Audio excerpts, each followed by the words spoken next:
ओम श्री गणेशाय नमः। बड़ों को प्रणाम और छोटों को प्यार। आज मैं आपको भगवान श्री गणेश जी की कथाएं सुनाने जा रही हूँ। मन को शांत और कथाओं को धैर्य से सुने। कथाओं को पूरा सुनने से उसका पूर्ण फल मिलता है। चलिए शुरू करते हैं। एक बुढ़िया माई थी। वह बहुत ही गरीब और अंधी थी। उसके एक बेटा और एक बहू थे। वह बुढ़िया सदैव गणेश जी की पूजा किया करती थी। एक दिन गणेश जी प्रकट होकर बुढ़िया माई से बोले, बुढ़िया माँ, तू जो चाहे मांग ले। बुढ़िया बोली, मुझे मांगना नहीं आता, कैसे और क्या मांगूं? तब गणेश जी बोले, अपने बेटे बहू से पूछकर मांग ले। तब बुढ़िया ने अपने बेटे से कहा, गणेश जी कहते हैं तू कुछ मांग ले, बता मैं क्या मांगूं? पुत्र ने कहा, माँ तू धन मांग ले। बहू से पूछा तो बहू ने कहा, नाती पोते मांग लो।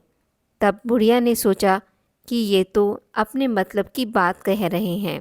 अतः बुढ़िया ने पड़ोसियों से पूछा तो उन्होंने कहा, बुढ़िया तू थोड़े दिन जिएगी, क्यों तू धन मांगे और क्यों तू नाती मांगे? तू तो अपने आँखों की रोशनी मांग ले, जिससे तेरी जिंदगी आराम से कट जाए। सभी लोगों से बात करने के बाद बुढ़िया माई गणेश जी से बोली, यदि आप मुझसे प्रसन्न हैं तो मुझे 9 करोड़ की माया दे, निरोगी काया दे, अमर सुहाग दे और अंत में मोक्ष दे। यह सुनकर तब गणेश जी बोले, बुढ़िया माँ, तूने तो मुझे ठग लिया। फिर भी जो तूने मांगा है वचन के अनुसार सब तुझे मिलेगा। और यह कहकर गणेश जी अंतर ध्यान हो गए। उधर बुढ़िया माँ ने जो कुछ मांगा वह सब कुछ मिल गया। गणेश जी महाराज, जैसे आपने बुढ़िया माँ को सब कुछ दिया वैसे सबको देना। दूसरी कथा अनुसार एक गांव में एक विधवा अपनी बहू के साथ रहती थी। उसकी बहू मंदबुद्धि थी, जो अपनी मूर्खता बर्दाश्त नहीं कर पाती थी और हमेशा खाने के लिए उतारू रहती थी। वह सबसे पहले उठकर खाना खाती थी, फिर घर के बाकी काम किया करती थी। एक दिन विधवा ने अपने घर में पूजा कराने का सोचा, लेकिन वह थोड़ी परेशान थी, क्योंकि उसकी बहू अगली सुबह उठते ही खाने के लिए दौड़ेगी और पूजा के लिए बनाए गए पकवान को झूठा कर देगी। अपनी बहू को पूजा के लिए बनाए पकवान से दूर रखने के लिए विधवा ने एक तरीका निकाला।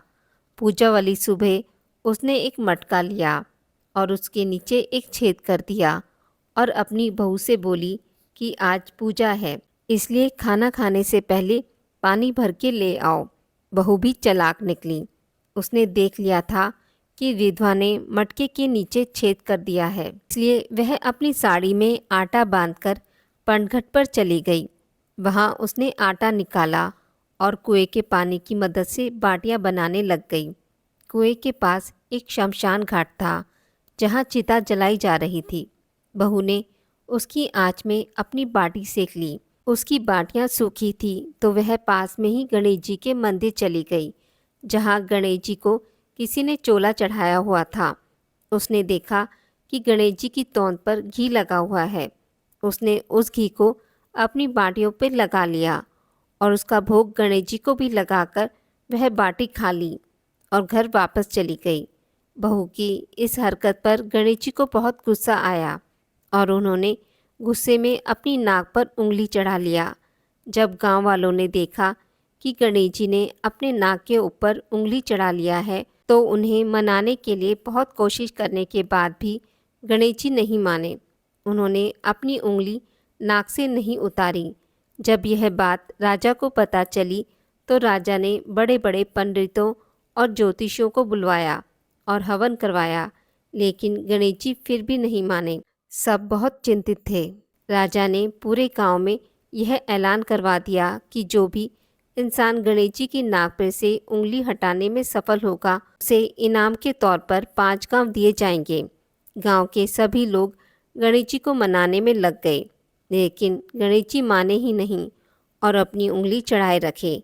अंत में विधवा की बहू बोली, अगर सब उसे आज्ञा दे तो वह गणेश जी की उंगली हटा सकती है।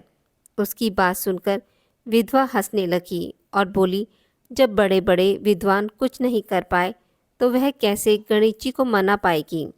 किसी ने बोला कि जब सब लोगों को मौका मिला तो उसे भी एक मौका मिलना चाहिए। फिर सभी लोग बहू को एक मौका देने के लिए मान गए, लेकिन बहू ने एक शर्त रखी। उसने कहा कि उसके घर से लेकर मंदिर तक एक पर्दा बांधा जाए। सब लोगों ने सोचा इतना सब कुछ तो हो ही चुका है, तो पर्दा बांधने में क्या जाता है। बहू के कहे अनुसार उसके घर से लेकर मंदिर तक एक पर्दा लगाया गया। बहू ने अपना दिमाग लगाया और वह अपने पेटीकोट में मोगरी को छिपाकर मंदिर चली गई। मंदिर जाकर उसने गणेश जी से बोला कि मैंने आपकी तौन से ज़रा सा घी क्या ले लिया, आपने तो नाक पर उंगली चढ़ा ली। अब नाक पर से उंगली हटा रहे हो या दूं एक मोगरी की, अभी आपके टुकड़े टुकड़े हो जाएंगे। बहू की यह चेतावनी सुनकर गणेश जी थोड़ा डर गए और उन्होंने सोचा कि यह तो पूरी पागल है, कहीं सच में मुझे मोगरी ना मारते। गणेश जी ने बिना सोचे समझे अपनी नाक पर से उंगली हटा ली, जिसे देखकर गांव वाले खुश हो गए और बहू का जयकारा करने लगे। राजा के ऐलान के मुताबिक बहू को 5 गांव इनाम में दिए गए। इस कथा के अनुसार लोग गणेश जी भगवान से यह मांगते हैं कि वह भी उस बहू की तरह सबकी बात मान जाएं और उनकी मनोकामना पूरी कर दें। तीसरी कथा अनुसार एक समय की बात है। एक भाई बहन रहते थे। बहन का नियम था कि वह अपने भाई का चेहरा देखे बिना खाना नहीं खाती थी। हर रोज़ वह सुबह उठती थी और जल्दी जल्दी सारा काम करके अपने भाई का मुंह देखने के लिए उसके घर जाती थी। एक दिन रास्ते में एक पीपल के नीचे गणेश जी की मूर्ति रखी थी। उसने भगवान के सामने हाथ जोड़कर कहा कि मेरे जैसा अमर सुहाग और मेरे जैसा अमर पीहर सबको दीजिए। यह कहकर वह आगे बढ़ जाती थी। जंगल के कांटे उसके पैर में चुभ जाया करते थे। एक दिन भाई के घर पहुंची और भाई का मुंह देखकर बैठ गई तो भाभी ने पूछा, पैरों में क्या हो गया है। यह सुनकर उसने भाभी को जवाब दिया कि रास्ते में जंगल की झाड़ियों के गिरे हुए कांटे पाँव में चुभ गए हैं। जब वह अपने घर वापस गई तब भाभी ने अपने पति से कहा कि रास्ते को साफ करवा दो, उसकी बहन के पाँव में बहुत सारे कांटे चुभ गए हैं। भाई ने तब कुल्हाड़ी लेकर सारी झाड़ियों को काटकर साफ कर दिया, जिससे गणेश जी का स्थान भी वहाँ से हट गया। यह देखकर भगवान गुस्सा हो गए और उसके भाई के प्राण हर लिए। लोग जब अंतिम संस्कार के लिए जब भाई को ले जा रहे थे तब उसकी भाभी रोते हुए लोगों से कही, थोड़ी देर रुक जाओ, उसकी बहन आने वाली है, वह अपने भाई का मुंह देखे बिना नहीं रह सकती, उसका यह नियम है। तब लोगों ने कहा, आज तो देख लेगी, पर कल कैसे देखेगी। रोज़ की तरह बहन अपने भाई का मुंह देखने के लिए जंगल में निकली। तब जंगल में उसने देखा कि सारा रास्ता साफ किया हुआ है। जब वह आगे बढ़ी तो उसने देखा कि सिद्धि विनायक को भी वहाँ से हटा दिया गया है। तब उसने जाने से पहले गणेश जी को एक अच्छे स्थान पर रखकर उन्हें स्थान दिया। हाथ जोड़कर बोली, भगवान मेरा जैसा अमर सुहाग और मेरे जैसा अमर पीहर सबको देना, और फिर बोलकर आगे निकल गई। भगवान तब सोचने लगे, अगर इसकी नहीं सुनी तो हमें कौन मानेगा, हमें कौन पूजेगा। तब सिद्धि विनायक ने उसे आवाज़ दी, बेटी इस खेजड़ी की 7 पत्तियां लेकर जा और उसे कच्चे दूध में घोलकर भाई के ऊपर छींटा मार देना, वह उठकर बैठ जाएगा। यह सुनकर बहन जब पीछे मुड़ी तो वहाँ कोई नहीं था। फिर वह सोचने लगी कि ठीक है, जैसा सुना वैसा कर लेती हूँ। फिर वह 7 खिचड़ी की पत्तियाँ लेकर अपने भाई के घर पहुँची। उसने देखा वहाँ कई लोग बैठे हुए हैं, भाभी रो रही है और भाई की लाश रखी हुई है। तब उसने उन पत्तियों को बताए हुए नियम के अनुसार भाई के ऊपर छिड़क दिया। तब भाई उठकर बैठ गया।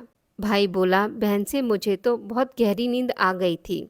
तब बहन बोली, यह नींद किसी दुश्मन को भी ना आए, और उसने सारी बात अपने भाई को बता दी।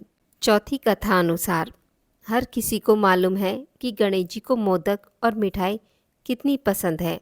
शायद इसलिए भी वो किसी के भी निमंत्रण को स्वीकार कर लेते हैं और पेट के साथ मन भरकर खाते हैं। एक बार की बात है, धनपति कुबेर ने भगवान शिव और माता पार्वती को भोजन पर बुलाया, लेकिन भगवान शिव ने कहा कि मैं कैलाश छोड़कर कहीं नहीं जाता हूँ, और पार्वती जी ने कहा कि मैं अपने स्वामी को छोड़कर कहीं नहीं जा सकती। तब उन्होंने कहा कि आप हमारे स्थान पर गणेश जी को लेकर जाओ, वैसे भी उन्हें मिठाई और भोज बहुत पसंद आते हैं।